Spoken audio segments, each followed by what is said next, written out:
Hi, my name is Delci Stanisci, and I will be hosting this week's program on food and environmental studies with my partners Tiffany, Eman, and Lourdes.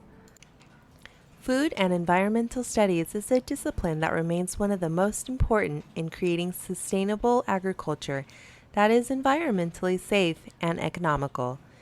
It is a system that is socially evolving for our modern society. The major dives into the importance of food sustainability in today's rapidly growing population and minimizing the impact it has on our environment. Agroecology is the study of how farms can produce healthier foods by working with the ecosystem.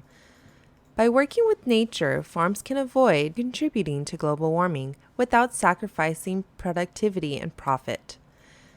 These studies include building healthy soil and preventing erosion, managing water wisely, minimizing air and water pollution, cycling carbon throughout the farms, increasing resilience to extreme weather, and promoting biodiversity. 10,000 years ago, humans began to transition away from hunter-gatherer lifestyle towards cultivating crops and raising animals for food. Now we have the technology to improve the genetics of livestock to increase meat quantity, productivity, temperament, leather, wool quality, and so many other factors. Genetically modified crops and crossbreeds are used to deliver the best yield for specific soil and weather conditions, slow its ripening process, delaying softening and rotting.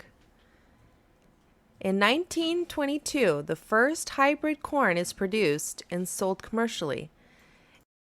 In 1994, genetically modified crops were first introduced in the USA, which included summer squash, soybeans, cotton, corn, papayas, tomatoes, potatoes, and canola. Corn! From 1900 to now, the global population grew from 1.6 billion to 7.9 billion. Despite such explosive growth, world farmers produce enough calories to feed the entire population, plus an additional 2 billion people. Even though the amount of food produced has increased, the number of farms has decreased within the last century. As you can see in this chart, the number of farms were greater than the number of farms now. However, the little farms we have compared to the 1900s have a lot more acres, and that's because of the science and technology we have today. Looking at the amount of people that work in farms today, only 1.9% of employed labor force work in agriculture, compared to 41% in the 1900s. Events like the Dust Bowl, which happened in the 1930s, became a lesson to farmers and the U.S. government. The Homestead Act of 1862 provided settlers with 160 acres of public land, and then the Kincaid Act in 1904 allowed homesteaders to claim an additional 640 acres of land. These acts led to a massive influx of new and inexperienced farmers across the Great Plains.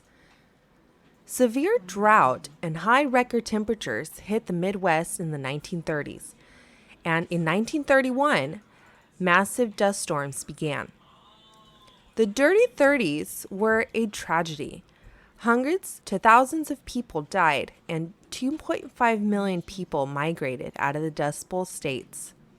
Franklin D. Roosevelt and Congress established Natural Resource Conservation Service to promote new farming techniques to combat the problem of soil erosion. It would be a tragedy if something like this occurred today with the population we have. That is why food and environmental studies remains highly important in today's education. Now I introduce Eman with important scholars and key methods and practices. So today I will be talking about the scholars and key methods. My first key scholar is Jenna Dina. Janadina has spent over 10 years in the field of environmental studies. She has a BA in environmental education from Western Washington University. She is a part of the nonprofit, The Sustainable Connections. The Sustainable Connections is a local nonprofit that creates thriving communities through innovative ideas, collaborations, and action for the long-term health of the environment. She is also a part of the Towards Zero Waste. The Towards Zero Waste program teaches groups between food waste and climate change, the food recovery program, and food waste reduction, and local resources for accessing free food. My next key scholar is Ali Burlow. Ali Burlow is the author of 2 books. Ali Burlow is a speaker, writer, and activist in food activism, humane slaughter, and resiliency.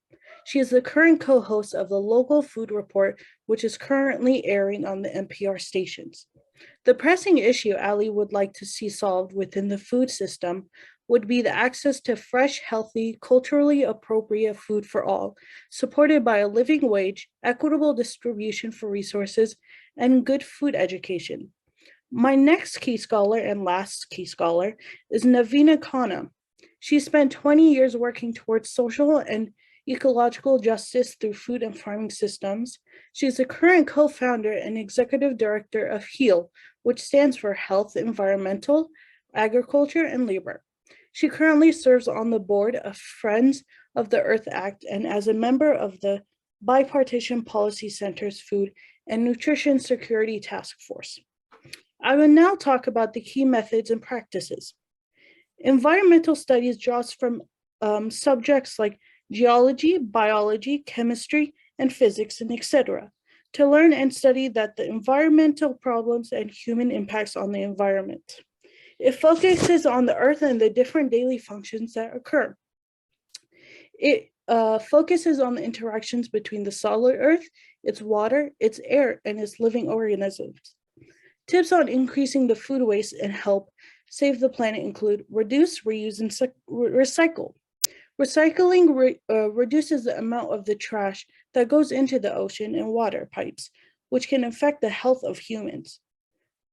Lastly, can go zero waste and choose locally grown foods. Reduce your food waste by only buying food that you need and are using. Also, buy non-packaged foods with refillable packages. Now I would like to introduce Lourdes. Hi, I'm Lourdes, and I'm going to be talking to you about the food studies disciplines. There are 3 main ones that I want to introduce to you guys. One is going to be humanities, another is art, and the last one is social science with a subdiscipline of anthropology. Next slide. Food studies intersect with these disciplines because food being a big part of who we become and who we grow is part of humanities. The way food is used in art is by showing different statements such as political, social, and economic. The way it correlates with social science is a subdiscipline of anthropology. Anthropology connects with ethnographic and historic perspective with contemporary social issues in food production and consumption systems. Food is thus an area that weaves together the biological and cognitive aspects of our life. Although the bioculture approach continues to focus on food and identity because food-related knowledge and practices are shared from culture to culture. This also leads us to social issues within these disciplines such as obesity, food heritage, its study and development, risk and food safety as well. Food studies not only shows where food comes from and how it shapes our bodies and identity, the production and consumption of food has gone through tremendous changes in the past few hundred years. Before industrialization, most food was grown in places where it was eaten. Within the rise of global commodity agriculture, it's often hard to find out exactly what our food is and where it comes from. Next slide, please. Next, I will be talking to you about the social justice and wellness. When it comes to social justice within food studies, we start to realize that people of color are the most severely impacted by hunger, poor food access, diet-related illness, and other problems within the food system. The food system movement is not about just having food, but it finds ways everyone has access to healthy food for all. So let's dive into the health aspect of food studies a little deeper. So most people of color and minorities are the ones that are greatly impacted in their health compared to white Americans. Fast food is cheaper and more accessible in their communities, which gives them a greater chance of obesity. Nationally, the rate of food insecurity for African American households is more than double of white households, while 1 in 5 Latinos are food insecure compared with 1 in 10 whites and 1 in 8 Americans overall. Heart disease, cancer, diabetes, and strokes are among the most common causes of illness, disability, and death in the US. The factors that lead to these chronic conditions, including lack of access to healthy food, can be common for minority groups. For example, so Native Americans are 60% more likely to be obese than US whites, and the rate of diagnosed diabetes is 77% higher among African Americans, 60% higher among Hispanics, and 18% higher among Asians than among whites.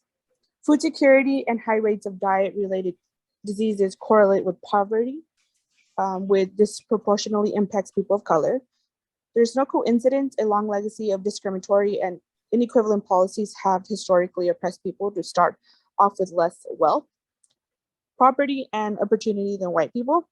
Land and food have been weaponized through the history of the US. The food system controls people of color through force of coercion, including Native Americans, enslaved Africans, Chinese, and Mexican farm workers, and many more. The vast majority of nations' farmers are on stolen land. Federal laws, including the 1830 Indian Removal Act, mandated that tens of thousands of people be removed from the land that they inhabited from countless generations.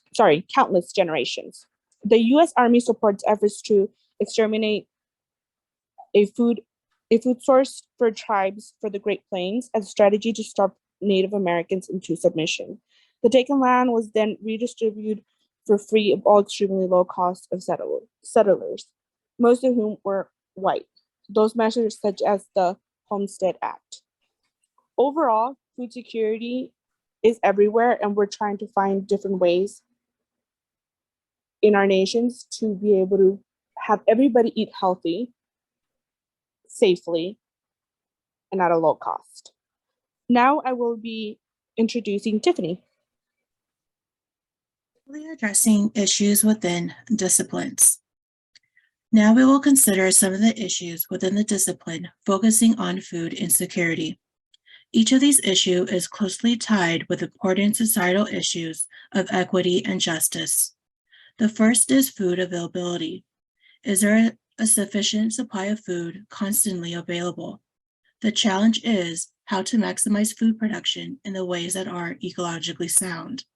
Next is gaining food access. Even with a sufficient supply available, people may not be able to access it. So the challenge is how to ensure that everyone is able to have enough food. Finally, there's an issue of food utilization. Even when food is available and accessible, it may not be properly utilized. The challenge is how to increase people's knowledge of key nutritional principles so that they may make healthy food choices. So to summarize, the challenge of the food insecurity entails these three issues: availability, access, and utilization. Next slide. Next, I will present our class activity. But first, a little background on Food Insecurity Experience Scale, other known as FIES. Next. The Food Insecurity Experience Scale states that the Food and Agriculture Organization of the United Nations has developed and validated a scale to measure the degree of food insecurity that people experience. Interestingly note, there's a lot of great research behind this scale. This allows a measure of difference around the world as well as changes over time. It is a simple scale consisting of only 8 questions that asks if the respondent has had various experience related to food insecurity over the previous 12 months. Next. Now onto the Food Insecurity Experience Scale activity. Think about your experience with food over the past 12 months. Then simply answer yes or no to each of the 8 questions on the following slide. Your score is a total of yes questions provided 0 to 8. Next. Before I begin asking the questions, again, think back with your experience with food. During your last 12 months, was there a time when lack of money or other resources, you were worried you would not have enough food to eat? You were unable to eat healthy and nutritious food. You ate only a few kinds of food. You had to skip a meal. You ate less than you thought you should. Your household ran out of food. You were hungry but did not eat. And you went without eating for a whole day. Next. Finally, what are your thoughts about the food insecurity experience scale? Please post your response on the discussion board. Were you surprised by your own score? Why or why not? And do you think that the food insecurity scale is a useful tool for measuring food insecurity? Please share, and do you have any other thoughts? This concludes our presentation this week. You know I love that organic cooking. I always ask for more. And they call me Mr. Natural, on down to the health food. I love cone. Cone. Mr. Natural, on down to the health food store. I only eat good sea salt. White sugar don't touch my lips. And my friends is all... Then look at this then. I can't imagine a more beautiful thing. It's cone. Look at this. White sugar don't touch my lips. And my friends is always begging me to take them on macrobiotic trips. Yes, they are. Oh, but night I take out my strong box that I keep under lock and key. And I take it off to my closet where nobody else can see. I open that door so slowly, take a peek up north and south. Then I pull out a Hostess Twinkie and I pop it in my mouth.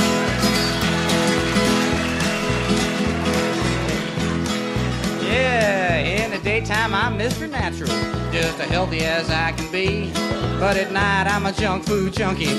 Good Lord, have pity on me.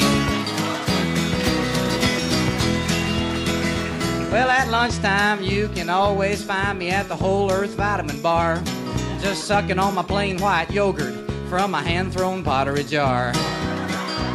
And sipping a little hand-pressed cider with a carrot stick for dessert. And wiping my face in a natural way on the sleeve of my peasant shirt. Oh yeah. Ah, but when that clock strikes midnight and I'm all by myself, I work at combination on my secret hideaway shelf. And I pull out some Fritos corn chips, Dr. Pepper, and a old moon pie. Then I sit back in glorious expectation of a genuine junk food high. Then I take some Mr. Natural.